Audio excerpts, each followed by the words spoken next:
Hi everyone, in this week tutorial I will show you how to easily reshape any object or photo using Canva.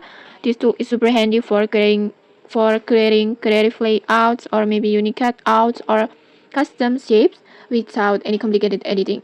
Okay, let's get started. First, just open your Canva and then just open your designs or upload a photo that you want to reshape like this, and then go to apps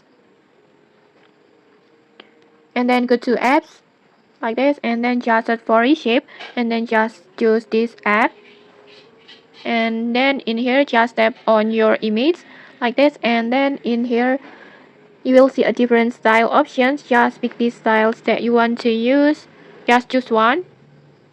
For example, I will choose this one, and then now just adjust the shape to your liking. Just feel free to tweak it as you like. Just set it until you get the exact look that you want, and once you're happy with the result, just tap on save like this, and your object is now reshaped and ready to use in your designs. And okay, that's it. It's super quick and super easy. If you found this tutorial helpful, don't forget to like, comment, and subscribe for more tutorials. Thanks for watching and see you.